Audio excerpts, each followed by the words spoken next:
প্রিয় ছাত্রছাত্রীবৃন্দ, আমি তোমাদের আজকের আমার প্রথম ক্লাসে জানাই সুস্বাগত। আজকের আমি তোমাদের যেটা টপিক আলোচনা করব তৃতীয় অধ্যায় রসায়নের প্রথম পত্রের এর নাম মৌলসমূহের পর্যাবৃত্ত ধর্ম ও রাসায়নিক বন্ধন। মৌলসমূহের পর্যাবৃত্ত ধর্ম ও রাসায়নিক বন্ধন বুঝাবার আগে আসলে আমাদের মৌলসমূহের পর্যাবৃত্ত ধর্ম কি তা বোঝাতে হবে। পর্যাবৃত্ত ধর্ম আসলে বলতে বোঝায়, তোমরা একটি এখানে পর্যায় সারণী দেখছো। এই পর্যায় সারণীতে দেখা গেছে যে লিথিয়াম, সোডিয়াম, পটাশিয়াম এরা পরস্পর একই গ্রুপে অবস্থিত, পরস্পর একে অপরের নিচে অবস্থিত। এখন বলা হলো এরা একই ধর্ম বিশিষ্ট মৌল, অথচ লিথিয়ামের পারমাণবিক সংখ্যা 3, সোডিয়ামের পারমাণবিক সংখ্যা 11, পটাশিয়ামের পারমাণবিক সংখ্যা 19। তাহলে দেখা যাচ্ছে যে নির্দিষ্ট পারমাণবিক সংখ্যা পরপর মৌলসমূহের ধর্মের পুনরাবৃত্তি ঘটে। এই মৌলসমূহের ধর্মের পুনরাবৃত্তি ঘটাকেই বলা হয় পর্যায়বৃত্ত ধর্ম। এখন আমাদের তদ্রূপ দেখা যায় বেরিলিয়াম 4, ম্যাগনেসিয়াম 12, ক্যালসিয়াম 20। দেখা যাচ্ছে যে নির্দিষ্ট পারমাণবিক সংখ্যা পরপর এদের ধর্মের পুনরাবৃত্তি ঘটে, একেই বলা হয় আসলে পর্যায়বৃত্ত ধর্ম। তাহলে আমরা পর্যায়বৃত্ত ধর্ম সম্পর্কে আমরা জানলাম। এখন আমাদের জানতে হবে রাসায়নিক বন্ধন কি। আসলে রাসায়নিক বন্ধন হলো, আমরা জানি কোন যৌগ বা মৌলের অণুতে পরমাণুসমূহ যে শক্তি বলে আবদ্ধ থাকে তাকে বলা হয় রাসায়নিক বন্ধন। একটু প্রাথমিক অবস্থায় পর্যালোচনা করি। হাইড্রোজেনের সংকেত আমরা জানি H2, অক্সিজেনের সংকেত আমরা জানি O2, পানির সংকেত আমরা জানি H2O। এখন আমরা কখনো কি উপলব্ধি করতে পারছি যে হাইড্রোজেন অপর একটি হাইড্রোজেনের সাথে কিভাবে যুক্ত আছে? যে শক্তি বলে একটি হাইড্রোজেন অপর একটি হাইড্রোজেনের সাথে যুক্ত আছে তাকেই বলা হয় রাসায়নিক বন্ধন। যেমন হাইড্রোজেন পরস্পর অপর হাইড্রোজেনের সাথে একক বন্ধনে যুক্ত আছে, তেমনি অক্সিজেন দুটি হাতের মাধ্যমে অপর একটি অক্সিজেন পরমাণুর সাথে যুক্ত আছে। সুতরাং এখানে অক্সিজেনের দ্বিবন্ধনে আবদ্ধ আছে পরস্পরের সাথে, একেই বলা হয় বন্ধন। তেমনি অক্সিজেন পানির অণুতে একটি অক্সিজেনের সাথে দুটি হাইড্রোজেন পরস্পর দুটো হাতের মাধ্যমে যুক্ত থাকার বলে একে বলা হয় একটি অক্সিজেন দুটি বন্ধনের মাধ্যমে দুটি হাইড্রোজেন পরমাণুর সাথে যুক্ত আছে, সুতরাং দুটি OH বন্ধন বিদ্যমান। এখন আমরা এই বন্ধন এবং এই অধ্যায় মৌলসমূহের পর্যাবৃত্ত ধর্ম আলোচনার জন্য আমাদের প্রথমেই অগ্রসর হতে হবে পর্যায় সারণীর দিকে। পর্যায় সারণী আসলে পর্যায় সারণী কি? এই পর্যায় সারণী আলোচনা থেকেই আমরা এই অধ্যায়ে আমরা বিস্তারিত আলোচনা করতে পারবো। আসলে আমাদের পর্যায় সারণী বলতে আসলে কি বুঝি? পর্যায় সারণী বলতে আমরা বুঝি যে মৌলগুলোকে যেখানে ছক আকারে বা সারণী আকারে সাজানো হইল। এখানে লক্ষ্য করা যায় যে কিছু কিছু মৌলের ধর্ম একই রূপ, যেমন লিথিয়াম, সোডিয়াম, পটাশিয়াম। বিজ্ঞানীগণ এইরূপ একই রূপ ধর্ম বিশিষ্ট মৌলগুলোকে একই গ্রুপে স্থান দিয়ে যে সারণী তৈরি করেন তাকে বলা হয় পর্যায় সারণী। এই পর্যায় সারণী আবিষ্কারের ক্ষেত্রে বিজ্ঞানী মেন্ডেলিপের অবদান সর্বাধিক বেশি। এই কারণে ওনাকে পর্যায় সারণীর জনক বলা হয়। আর পর্যায় সারণীর জনক বলা হয় বিদায় দিমিত্রি মেন্ডেলিভকে তার যে 1869 সালে তিনি এই পর্যায় সারণী আবিষ্কার করেন। এই পর্যায় সারণী আবিষ্কারের সময় তিনি একটি সূত্র ব্যবহার করেন যাকে বলা হয় মেন্ডেলিপের পর্যায় সূত্র। মেন্ডেলিপের পর্যায় সূত্রটি হলো এই: মৌলগুলোকে যদি ক্রমবর্ধমান পারমাণবিক ভর অনুসারে সাজানো হয় তাহলে ইহাদের ভৌত এবং রাসায়নিক ধর্মাবলী পর্যায়ক্রমে আবর্তিত হয়। মৌলসমূহের ভৌত এবং রাসায়নিক ধর্মাবলী পর্যায়ক্রমে পারমাণবিক ভর অনুসারে আবর্তিত হয়। কিন্তু পারমাণবিক ভর অনুসারে যদি আমরা সাজাতে যাই তাহলে তিনটি ক্ষেত্রে আমাদের ব্যতিক্রম লক্ষ্য করা যায়। তিনটি ক্ষেত্রে ব্যতিক্রম, যেমন লক্ষ্য করো তোমার আর্গনের পারমাণবিক সংখ্যা 18, আর্গনের অবস্থান 18তম স্থানে, অথচ এর পারমাণবিক ভর 40। পটাশিয়ামের অবস্থান 19তম স্থানে এর পারমাণবিক ভর 39.1। এখন দেখা যায় আর্গনের চেয়ে পটাশিয়ামের পারমাণবিক ভর বেশি হওয়ার কথা, কিন্তু বাস্তবে কম। এখন আর্গনের স্থানে যদি আমরা পটাশিয়ামকে আনতাম, পটাশিয়ামের স্থানে যদি আমরা আর্গনকে নিতাম, তাহলে আমাদের পর্যায় সারণী তৈরির যে উদ্দেশ্য তা ব্যাহত হতো। তেমনি আয়োডিন এবং টেলুরিয়াম 52তম স্থানে, আয়োডিন 53তম স্থানে। এখন দেখা যায় যে আয়োডিনের টেলুরিয়ামের পারমাণবিক ভর 127.6, অথচ আয়োডিনের পারমাণবিক ভর প্রায় 127। তাহলে দেখা যায় এক্ষেত্রেও টেলুরিয়ামের চেয়ে আয়োডিনের পারমাণবিক ভর কম হওয়ার ইহাতে ম্যান্ডেলিপের পর্যায় সারণীর আসলে ত্রুটিটা ধরা পড়ে। তার ত্রুটির কারণে 1913 সালে বিজ্ঞানী মোসলে পারমাণবিক সংখ্যা আবিষ্কার করেন। পারমাণবিক সংখ্যা আবিষ্কারের মাধ্যমে তিনি এই সমস্যা দূর করেন এবং তিনি পরবর্তীতে বলেন, যা আধুনিক পর্যায় সারণী সূত্র নামে খ্যাত। সূত্রটি হলো এই যে মৌলগুলোকে যদি ক্রমবর্ধমান পারমাণবিক সংখ্যা অনুসারে সাজানো হয়, তাহলে মৌলসমূহের ভৌত এবং রাসায়নিক ধর্মাবলী এর পর্যায়ক্রমে আবর্তিত হয় পারমাণবিক সংখ্যার উপর ভিত্তি করে। এখন দেখা যায় পারমাণবিক সংখ্যার উপর যদি ভিত্তি করে সাজানো হয়, তাহলে এই সমস্যা সহজেই দূর হয়। এখন দূর হওয়ার পরেও বিজ্ঞানীগণ সহসাই প্রশ্ন জাগে যে বিজ্ঞানীদের মধ্যে, যে আসলে মৌলসমূহের পর্যায় সারণীতে মৌলসমূহের অবস্থান হাইড্রোজেনের নিচে লিথিয়াম আসলো কেন, হাইড্রোজেনের পরে হিলিয়াম এত দূরে কেন, নির্দিষ্ট সময় পর পর বিরতি কেন? এই সকল প্রশ্নের জবাবে বিজ্ঞানীগণ সহসাই অনুধাবন করেন যে মৌলসমূহকে পর্যায় সারণীতে স্থান দেওয়া হয়েছে তোমার ইলেকট্রন বিন্যাসের উপর, পারমাণবিক ভর কিংবা পারমাণবিক সংখ্যার উপর নয়। তাই লক্ষ্য করো তোমরা, লিথিয়ামের ইলেকট্রন বিন্যাস থেকে আমরা এর ব্যাখ্যা দিতে পারবো, সোডিয়াম ইলেকট্রন বিন্যাস থেকে আমরা এর ব্যাখ্যা তুলে ধরবো, পটাশিয়াম ইলেকট্রন বিন্যাস থেকে আমরা এর ব্যাখ্যা তুলে ধরবো। লিথিয়াম ইলেকট্রন বিন্যাস 1s2 2s1, সোডিয়াম ইলেকট্রন বিন্যাস 1s2 2s2 2p6 3s1, potassium electron বিন্যাস 1s2 2s2 2p6 3s2 3p6 4s1। দেখা যায় সর্বশেষ শক্তি স্তরে একটা ইলেকট্রন আছে বিধায় এরা প্রত্যেকেই গ্রুপ 1 এর মৌল, এবং সর্বশেষ স্তর ইলেকট্রনটি যে স্তরে থাকবে তা আমরা পর্যায় নির্ধারণ করে, যেমন লিথিয়াম দ্বিতীয় পর্যায়ের মৌল, সোডিয়াম তৃতীয় পর্যায়ের মৌল, পটাশিয়াম চতুর্থ পর্যায়ের মৌল। সুতরাং দেখা যায় ইলেকট্রন বিন্যাসই পর্যায় সারণীর মূল ভিত্তি। এখন এই ইলেকট্রন বিন্যাসের উপর ভিত্তি করে মৌলসমূহকে 4 ভাগে ভাগ করা যায়। তোমরা জানো এখানে একটি ভাগ দেখো, এটাকে বলে এস ব্লক মৌল। কি ব্লক মৌল? এস ব্লক মৌল।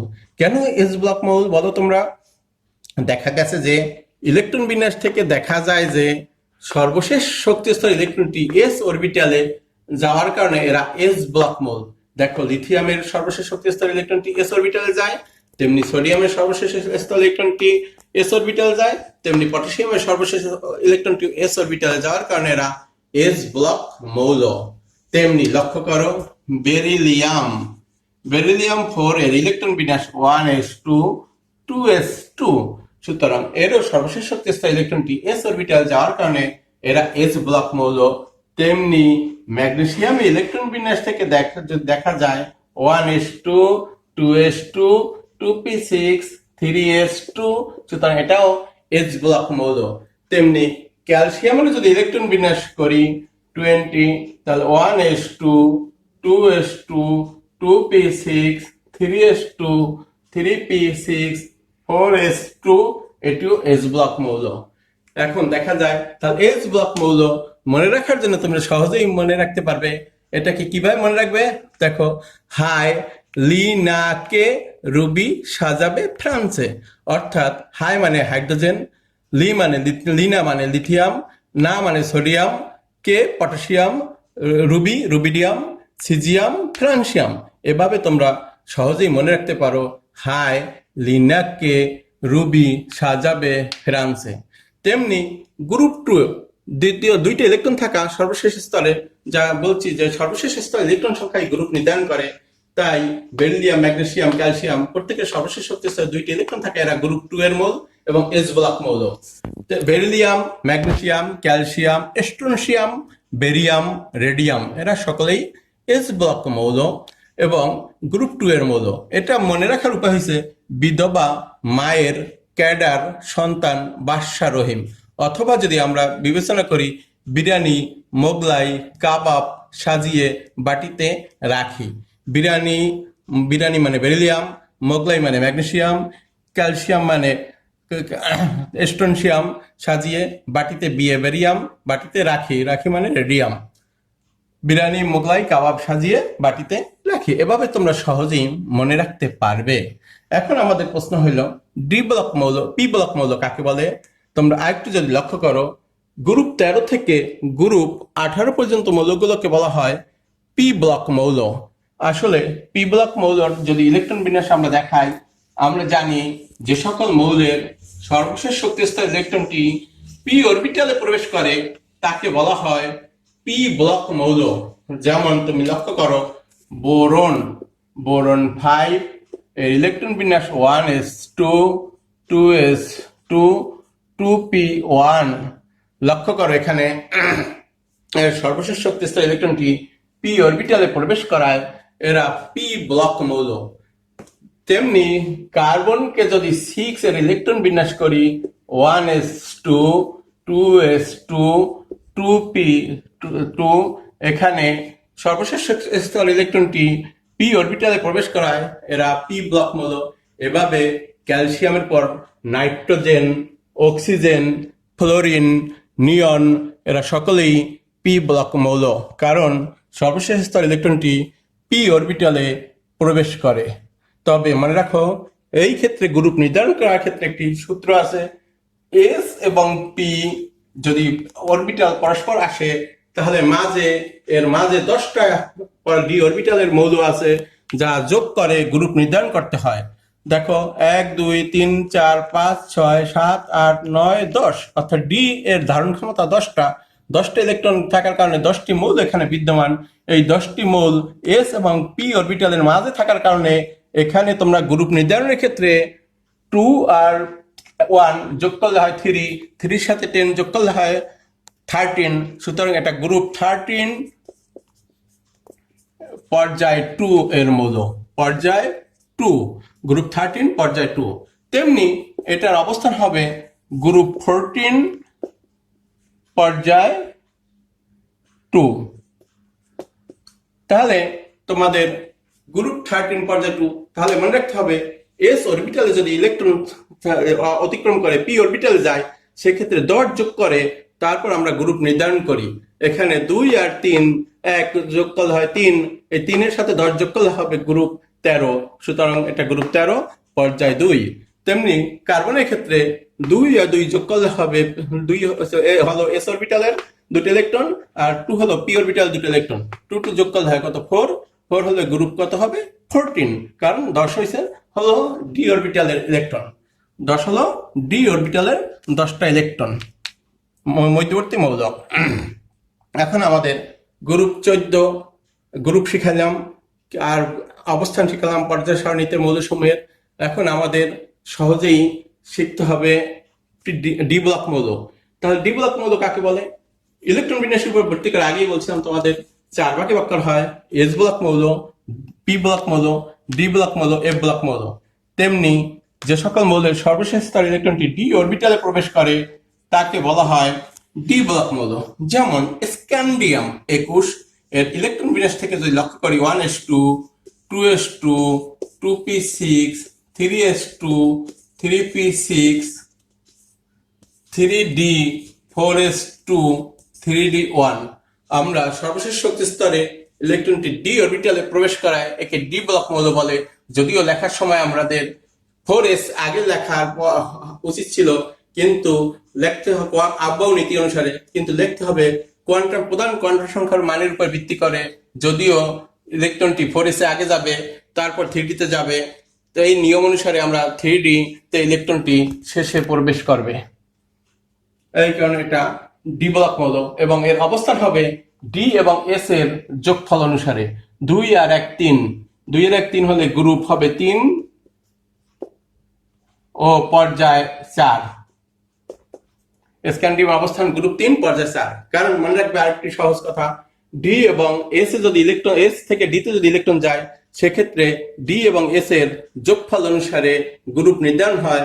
কারণ 4s এবং 3d এর শক্তির পার্থক্য খুব কম বিদায় এই দুটির যোগফলই হবে গ্রুপ। তেমনি স্ক্যান্ডিয়ামের পর titanium 22, 1s2, 2s2, 2p6, 3s2, 3p6, 3d, 4s2। দেখো লেখার সময় আমরা 3d2 বলে লিখলাম। সুতরাং তুমি বুঝতে পারলে যে 3d তে সর্বশেষ ইলেকট্রনটি প্রবেশ করায় এরাও ডি ব্লক মৌল। তেমনি যে সকল মৌলের সর্বশেষ ইলেকট্রনটি পি অরবিটালে প্রবেশ করে, ডি এফ অরবিটালে প্রবেশ করে, তাকে বলা হয় এফ ব্লক মৌল। আবার মনে রাখো, সর্বশেষ ইলেকট্রনটি যদি এফ অরবিটালে প্রবেশ করে তখন তাকে বলা হয় এফ ব্লক মৌল। মনে রাখবে একটা জিনিস, তোমরা গ্রুপ 3 থেকে গ্রুপ 12 পর্যন্ত সকল মৌলই ডি ব্লক মৌল। তেমনি ল্যান্থানাম এবং অ্যাক্টিনের সিরিজ, এদেরকে আলাদা ল্যান্থানাম মৌলের নাম অনুসারে ল্যান্থানের সিরিজ এবং অ্যাক্টিনাম মৌলের নাম অনুসারে, প্রথম মৌলের নাম অনুসারে অ্যাক্টিনের সিরিজ হিসাবে এদেরকে আলাদা স্থান দেওয়া হয় এবং এরা ষষ্ঠ পর্যায়ে গ্রুপ 3-এ অবস্থিত। এদের ধর্মের এত গভীর মিল বিদ্যমান যে এদেরকে প্রত্যেককে আলাদা করে গ্রুপ সিরিজে রাখা হয়েছে এবং এরা প্রত্যেকেই এফ ব্লক মৌল। কারণ এদের সর্বশেষ শক্তি স্তরে ইলেকট্রনটি এফ অরবিটালে প্রবেশ করে বিদায় এরা এদেরকে এফ ব্লক মৌল বলা হয়। সুতরাং ছাত্রছাত্রীবৃন্দ, তোমরা বুঝলে যে আমাদের এই 4 ভাগে যে ইলেকট্রন বিন্যাসের ভিত্তিতে 4 ভাগে যে মৌলসমূহকে বিভক্ত করা হলো তা তোমাদের সামনে স্পষ্ট করে তোলার আমার আপ্রাণ প্রচেষ্টা ছিল, যা তোমাদের হয়তো বোধগম্য হইল। এবং আবার একটু মনোযোগ দাও। রিভিউ: এস ব্লক মৌল গ্রুপ 1 এবং 2, পি ব্লক মৌল গ্রুপ 13 থেকে গ্রুপ 18, ডি ব্লক মৌল গ্রুপ 3 থেকে গ্রুপ 12 এবং এফ ব্লক মৌল হলো ল্যান্থানাইট সারি এবং অ্যাক্টিনাইট সারি। সুতরাং তোমাদের ছাত্রছাত্রীবৃন্দ, তোমাদের ধন্যবাদ জানাই আমার ক্লাসটি মনোযোগ দিয়ে শোনার জন্য। এবং আগামী দিন আবার তোমাদের সামনে দ্বিতীয় পর্ব নিয়ে হাজির হব।